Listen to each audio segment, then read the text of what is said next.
ආයිබෝවන් ගෙවෙන්නා වූ දවසේ අවසන් පැය කිහිපය ඔබට සුවදායි පැය කිහිපයක් වෙන්න කියලා ප්‍රාර්ථනා කරනවා. දවසේ අවසන් හරි ඔබට වාසනාවන්ත දේවල් ඔබේ ජීවිතයට යහපත් වන දේවල් කිහිපයක් දැනුම විදිහට ලැබෙනවා කියන්නේ ඔබට ලබන්නා වූ හෙට දවසේ පැහැදිලි මානසිකත්වයෙන් ආත්ම ශක්තියකින් නැගී සිටින්න උපකාරයක් වෙයි කියලා හිතනවා. ඉතින් නොපෙනෙන ලෝකයෙන් එහා හැමදාමත් ඔබ නොදකින පැතිකඩවල් අපි අතපත ගාද්දී අද දවසේ ඔබ හිතනවා ඇති අද මොනවද අපි කතා කරන්න කියලා. අද අපි තීරණය කරා අපිට ලැබිච්ච දුරකථන මාර්ග අපිට සමාජයේ මිනිස්සු යොමු කරන ප්‍රශ්න මේ සියල්ල කැටි කරලා ඉවරලා මාතෘකාවක් විදිහට පොදුවේ ඔබේ ජීවිතයට වැදගත් වෙන කාරණා කීපයක් කතා බහ කරන්න කියන්න ඕන කියන. ජාත්‍යන්තර ජ්‍යොතිෂ ගවේෂක ඒ වගේම පර්යේක්ෂක කීර්ති කුමාර බටකොටගේ දේවගැතිතුමා. අයිබෝන් ඔබතුමා. අයිබෝන්. හරි.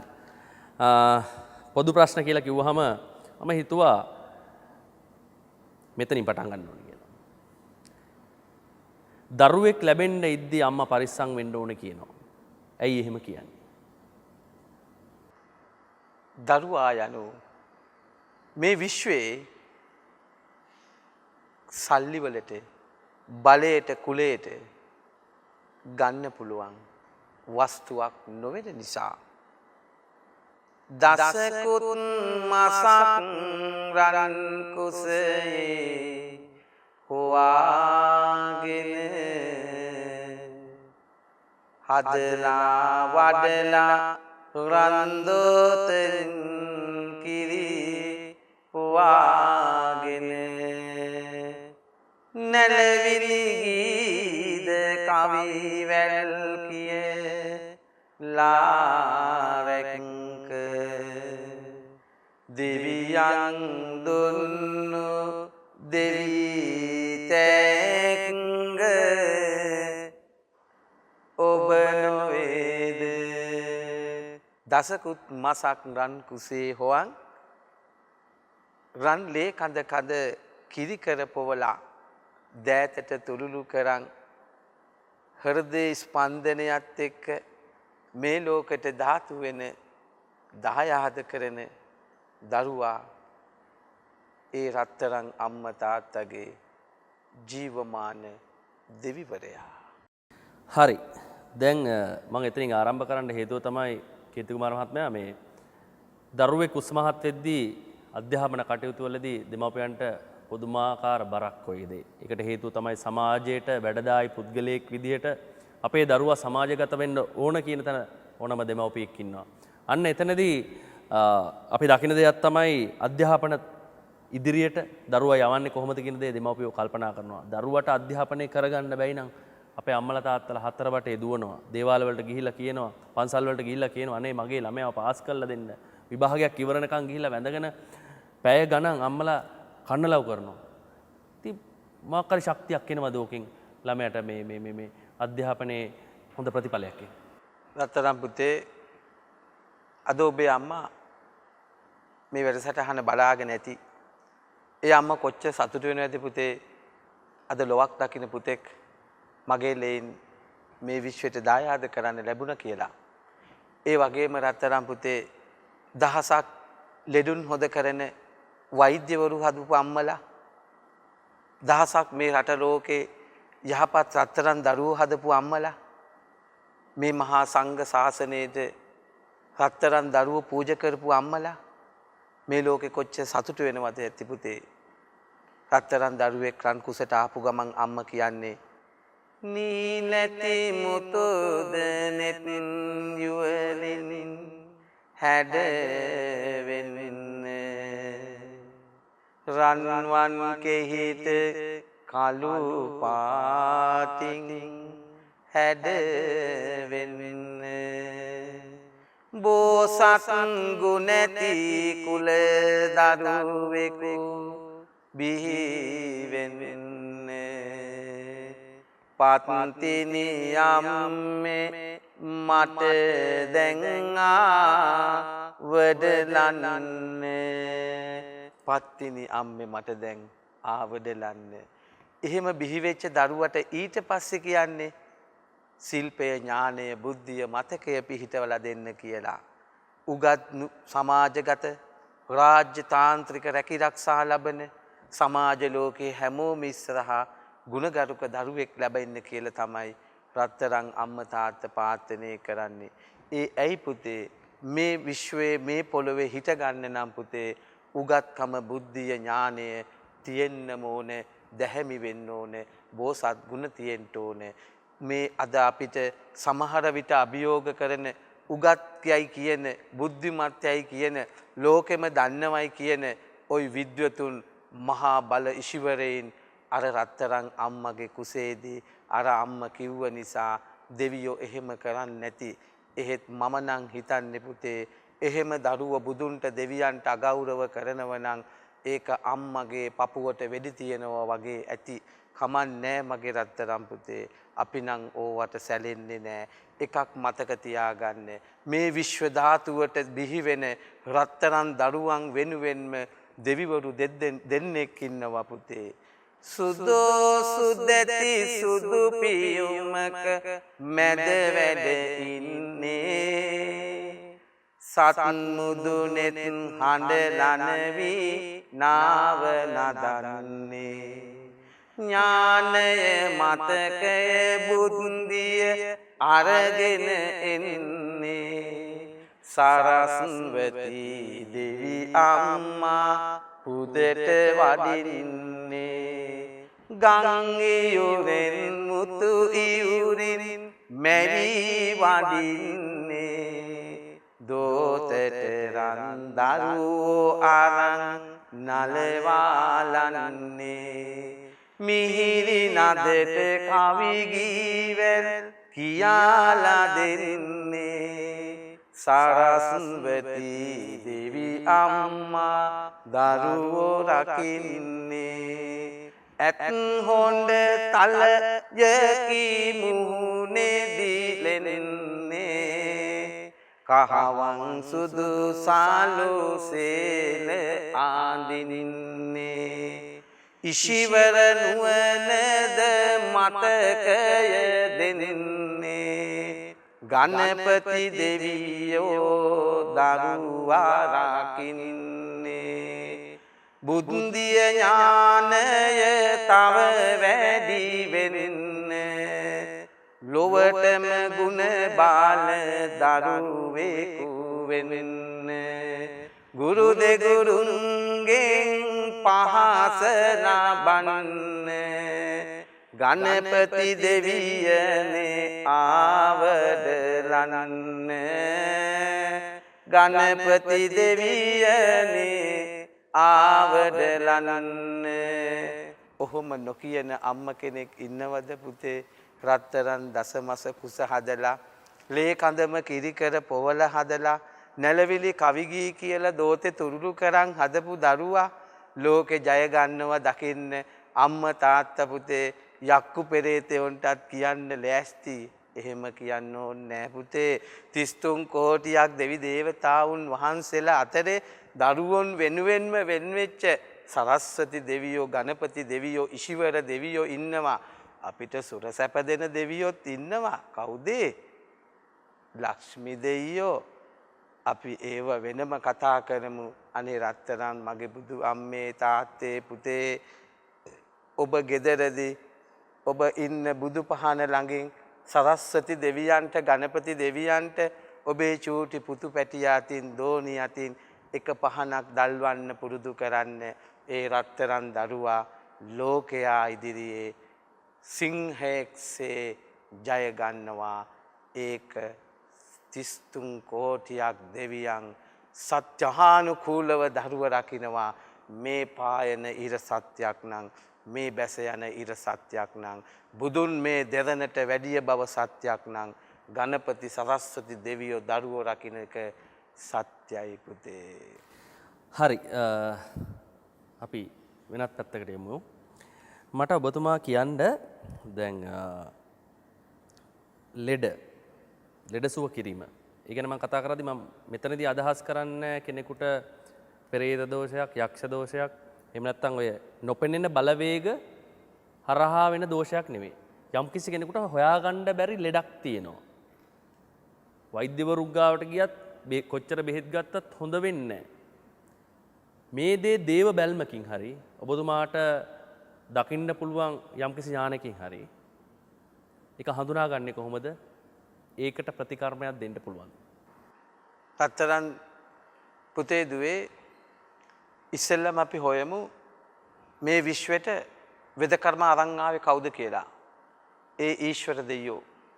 එකක් අතකට පැන්කෙන්ඩියක්, එකක් අතකට පියුමක්, එකක් අතකට ගිරයක්, එකක් අතකට පුස්කොළ පොතක්.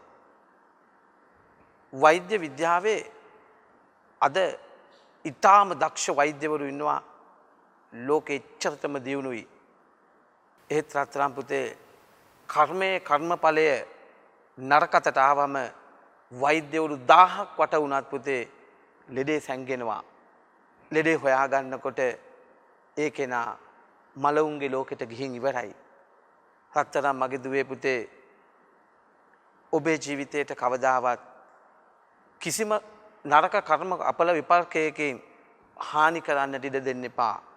ඔබ ඔබේ රත්තරන් දරු පැටියා ඔබ මේ තෙක්කල් ආරක්ෂා කරපු රසබත් කුයල කන්න බොන්න දීපු ඔබේ ජීවිතෙත් එක්ක උරම ගෙවපු අම්ම ලෙඩ වුණාම දහඩිය කඳුළුත් එක්ක මේ ඉරහඳ යට අපි වෙනුවෙන්ම ජීවිතේ වියබර ගෙවපු හතරන් තාත්තා ලෙඩ වුණාම වෛද්‍යවරු ප්‍රතිකර්ම කරන අතරේ ඔබත් ගිහින් එක බෝධි පූජාවක් කරන්න විෂ්ණු දෙවියන්ට දෑත එකතු කරලා මේ සම්මා සම්බුද්ධ ශාසනය රකින්න ශ්‍රී විෂ්ණු දෙවි හාමුදුරුවනේ මේ ලෞතුරු බුදු පියාණන් වහන්සේ මෙරකට වැඩම කරලා දේශනා කරන්නට දුණු බුද්ධ ශාසනයේ බලානවර තියෙන ඔබ වහන්සේගේ රන් බුද්ධ නේත්‍රයෙන් මාව මෙතෙක් කල් ආරක්ෂා කරු මට කන්න දීපු බන්න බොන්න දීපු මගේ ජීවිතේ විහාර බර ගෙවපු මගේ පියාණන් සුවපත් කරන්නට ආශිර්වාද කරන්න කියන්න කියලා බලන්න පුතේ නොකිය ඔයි කවුරුත් කියන විදියට ඕව පිස්සු වැඩ කියන්න එපා පුතේ.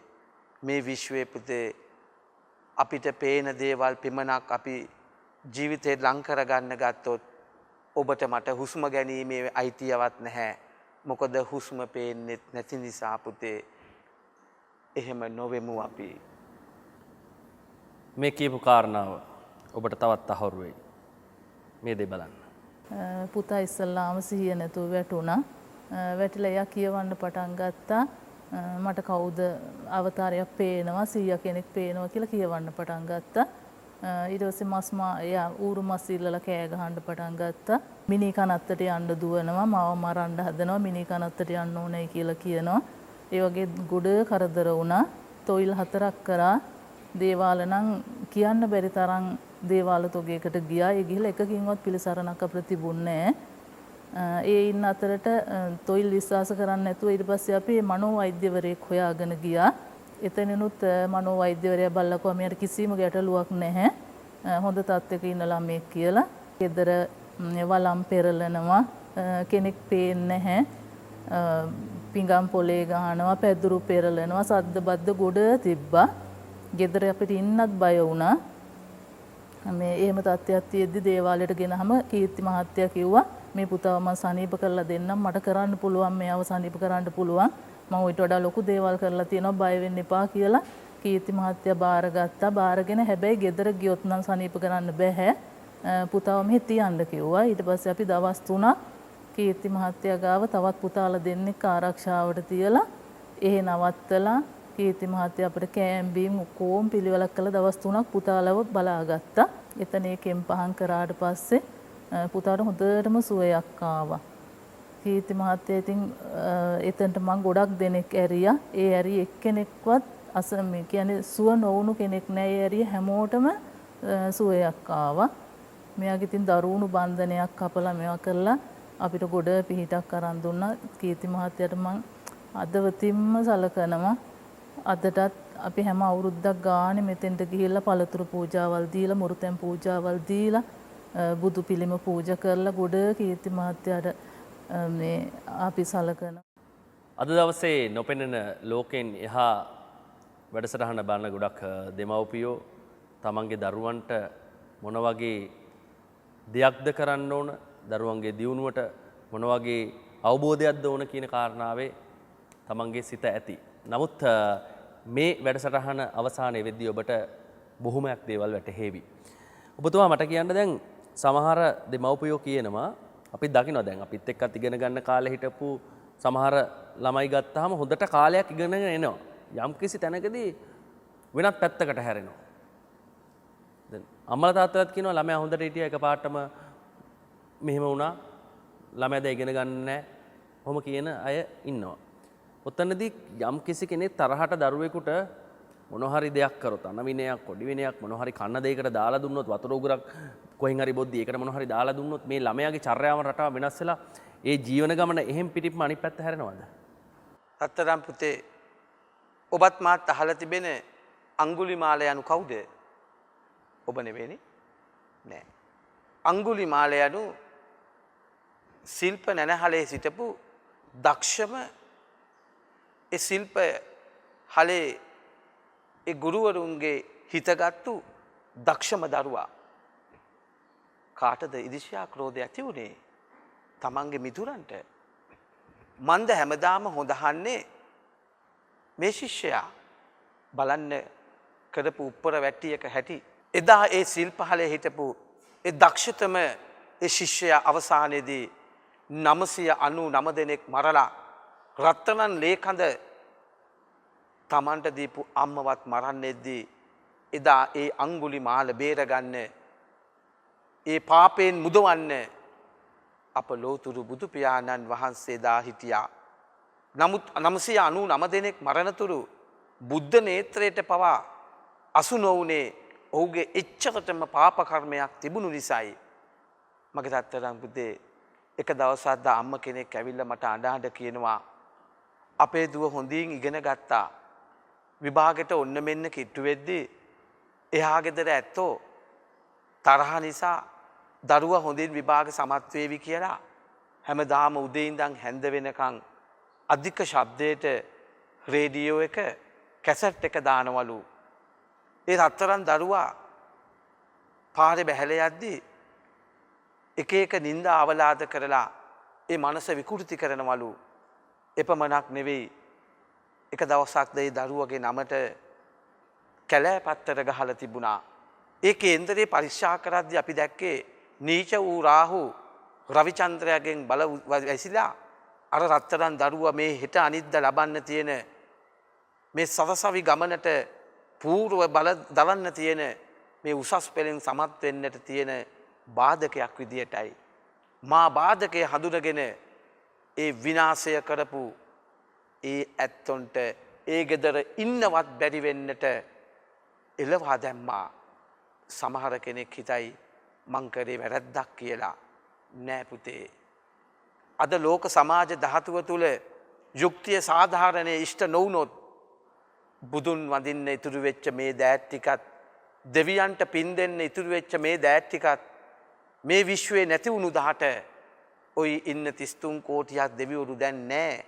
ඉන්න ටිකටත් මනුෂ්‍ය හෝ යම් හෝ ආත්මිකට යන්න වෙනවා පින් කරගන්න. මොකද දෙවියන්ට අවශ්‍ය වෙන්නේ පින් පමණයි මතු බුදු වෙන්න. ඒ නිසා රත්තරන් පුතේ දුවේ අම්මේ ඔබ මේ විභාග මාන වලට සූදානම් වෙන කාලේ නම් කේන්දරේ උස්සන් ජ්‍යොතිෂවරු පස්සේ යන්නවට වඩා ඔබට පුළුවන් ලේසිම ක්‍රමයක් කියන්නම්. හැම සෙනසුරාදාටම බදාදාටම උදේවරුවට බෝධි පූජාවක් කරන්න. විෂ්ණු කතරගම දෙවියන්ට පහනක් ගෙදර පූජා කරන්න. සරස්වති ගණපති දෙවියන් ඉදිරියේ එක පහනක් දල්වන්න. පුතේ ඔබත් මාත් මේ විශ්වයේ උපදිනකොට පෙර සංසාර භවයේ අම්ම වෙච්ච තාත්තා වෙච්ච දුව වෙච්ච පුතා වෙච්ච ඥාති වෙච්ච ගොඩාක් අය ඉන්නවා. ඒ අය සමහර විට සංසාර භවයේ කරපු පින් බලෙන් තවුතිසා දෙව්ලොවක දිව්‍ය විමානයක දිව්පුරයක ඉපදිලා ඇති. අපි ඒ ඇත්තන්ට පින් දෙන මිනිස්සු. අපිට කියන්න අයිතිය තියෙනවා පුතේ.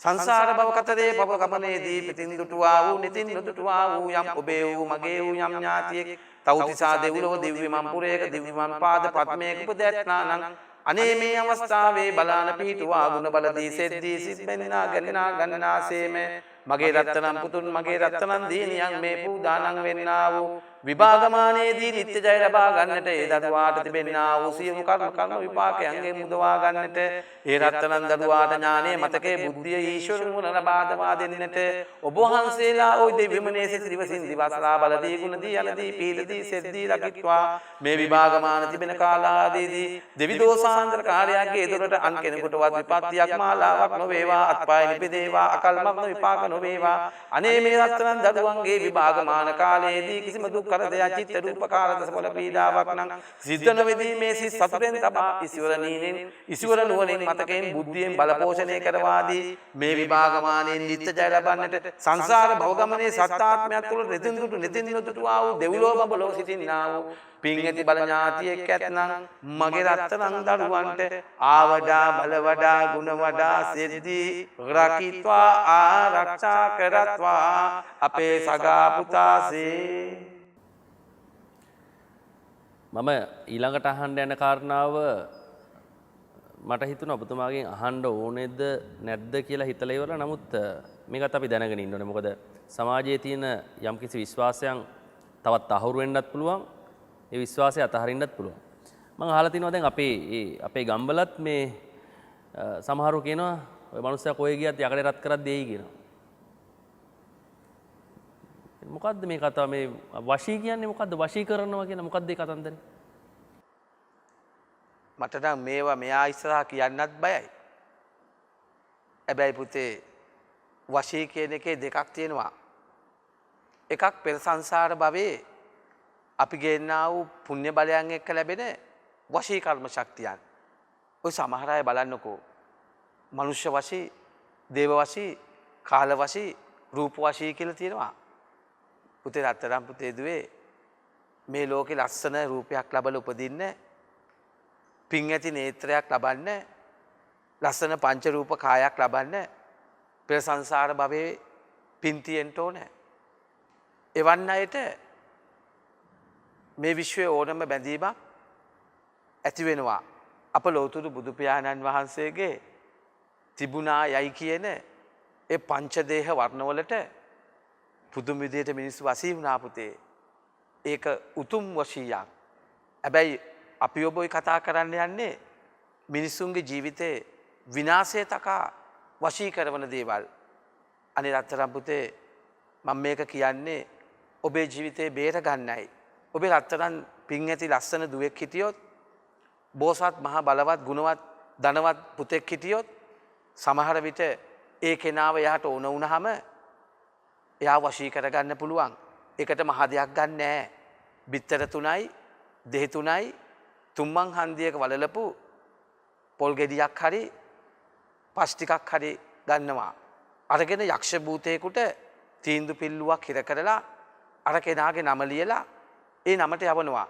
ওই නම කිව්ව පළියට ඒ නම හොයාගන්න මේ යක්ෂයාට පුළුවන් වේද?